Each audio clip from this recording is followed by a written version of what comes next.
তোর কেমন লাগতেছে? আমার ভালো লাগতেছে, ভালো লাগতেছে কিন্তু নোনতা নোনতা পানি খেয়ে আমার ভাতের কথা ফিল আসতেছে। তুই তো সাঁতার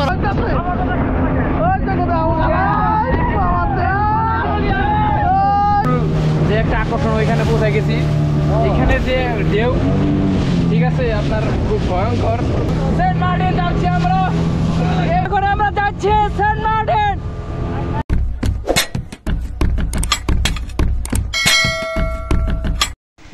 আসসালামু আলাইকুম, কেমন আছেন সবাই? আশা করি সবাই অনেক ভালো আছেন। আলহামদুলিল্লাহ আমি অনেক ভালো আছি। তো আজকে আপনাদের সাথে শেয়ার করবো আসলে অফ সিজনে যে আমরা সেন্ট মার্টিন যাই। নর্মালি আমরা সিজনে যখন সেন্ট মার্টিন যাই তখন আমরা শিপে করে যাই, যেটা সব থেকে সেফ এবং খুব ভালো উপায়। তবে অফ সিজনে যখন এইগুলো শিপগুলো বন্ধ থাকে তখন আমরা নর্মালি স্পিড বোট অথবা হচ্ছে ট্রলারে করে আমরা সেন্ট মার্টিন যাই। তবে এই দুইটা উপায়ই আমি যতদূর মনে করি যেরকম রোমাঞ্চকর তেমন রিস্কও আছে। বিশেষ করে যখন ট্রলারগুলা বা স্পিড বোটগুলা বঙ্গোপসাগর পারে আর নাফ নদীতে যায় তখন এই উত্তাল ঢেউয়ের সাথে এগুলো মোকাবেলা করাটা সবার ক্ষেত্রে আসলে সম্ভব হয়ে ওঠে না।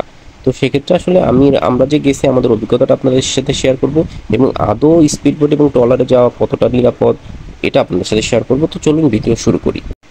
তো আমাদের এই ট্যুরটা মূলত শুরু হয় গাজীপুর থেকে, সাজেক, রাঙামাটি, তারপরে আলীকদম থেকে পরে আমরা কক্সবাজার আসি। কক্সবাজার থেকে পরবর্তীতে আমরা ডিসিশন নিই যে আমরা সেন্ট মার্টিন যাব। তখন আসলে Saint Martin off season, normally November March এই কয়েকটা মাসেই শিপ চালু থাকে। এই সময় সাগর খুব একটা উত্তাল থাকে না, যার ফলে শিপে করে মানুষ চলাচল করে।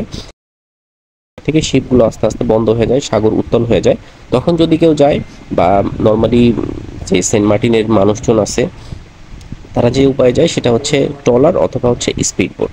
তো আসলে আমরা সবাই জানি যে সেন্ট মার্টিনটা হচ্ছে বাংলাদেশের একমাত্র প্রবাল দ্বীপ, যেটা হচ্ছে বঙ্গোপসাগরের মাঝামাঝি অবস্থিত। প্রায় 8 থেকে 10,000 লোকের বাস। তো আসলে এই সেন্ট মার্টিন সম্পর্কে আমাদের আগে আজ থেকে 5-7 বছর আগে অতটা ধারণা ছিল না। তবে আমাদের হুমায়ুন আহমেদের স্যারের একটা ছবি আছে যেটা দারুচিনি দ্বীপ, ওই দ্বীপ ছবিটার পর থেকে আসলে সেন্ট মার্টিন সম্পর্কে আমাদের ওইভাবে জানা বা আগ্রহ বা পর্যটক যাওয়ার ব্যাপারটা। তো যাই হোক, আমরা পরে ডিসিশন নিই যে হ্যাঁ আমরা স্পিড বোটে করে তাহলে সেন্ট মার্টিন যাই। তো আমাদের তখন জনপ্রতি 750 টাকা করে ভাড়া পড়ে স্পিড বোটে। তো আসলে আমাদের স্পিড বোট সম্পর্কে খুব একটা আইডিয়া ছিল না। আমরা হয়তো কিছু নিউজে বা কিছু ইয়েতে দেখছি যে আসলে স্পিড বোটে যাওয়াটা একটু রিস্ক হয়ে যায়। তারপর আমরা আসলে চাইতেছিলাম যে ঠিক আছে আমরা তাহলে রিস্ক নিয়ে একটু যাই। হ্যাঁ, বললাম না যাও সাগরে, আসলে হুদায় নাই না।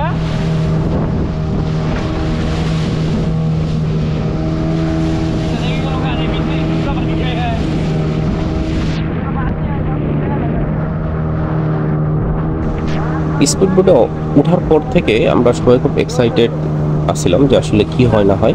তো বঙ্গোপসাগর যখন পার হয় তখন পর্যন্ত আমরা খুব নর্মাল, কিন্তু যখন একটু নাফ নদীতে যায় পৌঁছায় তো তখন আসলে এর ঢেউয়ের সাথে আমরা মানে খুব একটা অ্যাডজাস্ট করতে পারতেছিলাম না। প্রচুর পরিমাণে পানি আসতেছিল স্পিড বোটের উপরে। তো আমাদের মধ্যে সবাই আসলে সাঁতারও জানে না, তো তার কারণে আমরা একটু ভয়ে ছিলাম। কিন্তু আসলে স্পিড বোটের যে চালক ছিল সে আসলে আমাদের আস্তে আস্তে করলো যে আপনারা শুধু শক্তভাবে বসেন, আশা করা যায় যে ইনশাল্লাহ কিছু হবে না। আর এই ঢেউগুলো নর্মাল ঢেউ, এটা সবসময় হয়েই থাকে। তো যাই হোক, স্পিড বোটওয়ালার কথা শুনে আমরা মোটামুটি সাবধানে সবাই যার যার জায়গায় আমাদের সবার কাছে যে লাইফ জ্যাকেটগুলো দেয়, লাইফ জ্যাকেটগুলো ছিল এবং আমরা সবাই লাইফ জ্যাকেট পরেছিলাম। এবং আপনাদের কাছে অনুরোধ যেটা থাকবে যে যতই সাঁতার জানেন, যত যাই করেন, আসলে খাল বিল নদী আর সমুদ্র টোটালি ডিফারেন্ট, টোটালি আলাদা। আপনি যত সাঁতার পারেন, যত যাই করেন, এখানে যদি কোনো অ্যাক্সিডেন্ট হয়ে যায় তো সেক্ষেত্রে আসলে আপনার যতই অভিজ্ঞ সাঁতারু হন না কেন এখানে আপনার সার্ভাইভ করাটা খুব টাফ হয়ে যায়। সেন্ট মার্টিন যাচ্ছি আমরা, এই বোটে করে সবাই যেতেছে আমাদের সাথে এই উত্তাল সাগরে।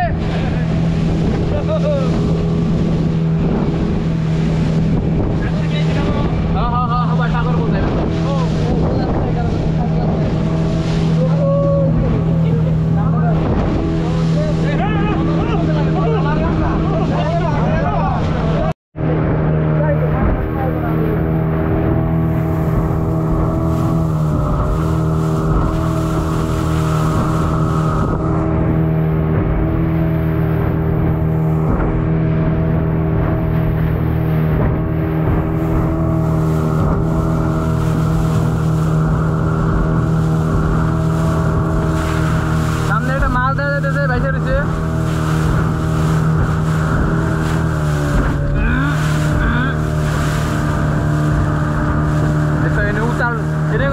নাই, ঠিক নাই, ঠিক আছে, ঢেউ মানে কোনো ই নাই এক মুহূর্তে ভাই। তো এখানে যে আসলে কাহিনীটা হয়, যখন মাঝ সমুদ্রে আমাদের স্পিড বোটটা আসে, তো তখন আসলে চারদিক থেকে বিভিন্ন রকম ঢেউ আসতেছিল। নর্মালি একদিকে ঢেউ হলে যেরকম একটা সমস্যার সৃষ্টি হয়, চারদিক থেকে যখন বিভিন্ন রকম ঢেউ আসে তখন আসলে স্পিড বোটগুলো কিন্তু আহামরি অতটাই না, এগুলো খুব কম ওয়েটের একটা জিনিস। তো একটা স্পিড বোটের ড্রাইভার সহ আমরা টোটাল 9 জন ছিলাম। তো এই ঢেউগুলো সামলাইতে দেখা গেছে বড় কোনো ঢেউ আসলে স্পিড বোট সহ পুরো অনেক উপরে উঠা যায়, এই জিনিসটা খুব রিস্ক। আসলে আমার মতে যেটা, সেটা হচ্ছে আসলে স্পিড বোটগুলো কাদের জন্য, যারা খুব একটু রোমাঞ্চ পছন্দ করে, যারা চায় যে একটু সমুদ্রটাকে উপভোগ করে, তাদের জন্য। কিন্তু কোনো ফ্যামিলিয়ার পার্সন বা কোনো হচ্ছে বাচ্চা বা যাদের সমুদ্রে বা হচ্ছে এমনি খুব হাইপার সেন্সিটিভিটি আছে, তাদের ক্ষেত্রে আসলে এটা কোনোভাবেই গ্রহণযোগ্য না। তোর কেমন লাগতেছে? আমার ভালো লাগতেছে, ভালো লাগতো কিন্তু নোনতা নোনতা পানি খেয়ে আমার ভাতের কথা ফিল আসতেছে। তুই তো সাঁতার এখন পারস ভাত না। খাবো। তুই সাঁতার পারস না। আমি সাঁতার পানি নিতে গিয়েছি, আমার দুই বন্ধুর পারে সাঁতার। কিতাব খাওয়া বাদ দিপুরে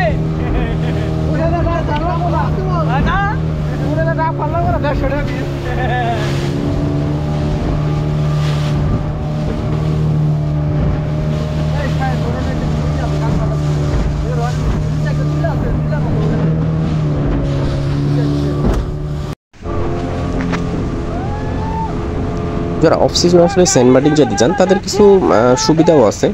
হয়তো যাওয়া আসাটা রিস্ক, তবে অফ সিজনে সেন্ট মার্টিন গেলে আসলে সেন্ট মার্টিনের যে মূল আকর্ষণ, সেন্ট মার্টিনের যে একটা ফিল, সেটা আপনি নিতে পারবেন। কারণ সিজনে আসলে সেন্ট মার্টিনে প্রচুর লোকের গ্যাদারিং থাকে, সেখানে আপনি থাকা থেকে শুরু করে থাকা খাওয়া সব কিছুতে আপনার খুব একটা হ্যাসেল ফিল হয়। কিন্তু আপনি নন সিজনে যখন যাবেন তখন সব কিছু অনেক ফ্রি থাকে, মানে লোকজনের চাপ কম থাকে, আপনি রিসোর্টগুলো খুব তাড়াতাড়ি পাবেন, খাবার দাবারের ক্ষেত্রেও দেখা যাচ্ছে যে খুব সুলভ মূল্যে খাইতে পারবেন এইরকম।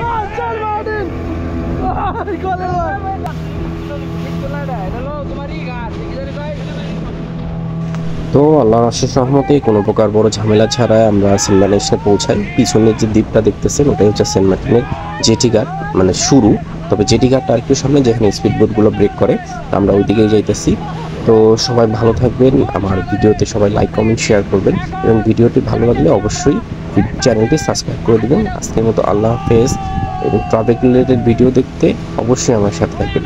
ধন্যবাদ সবাইকে, আসসালামু আলাইকুম, আল্লাহ হাফেজ।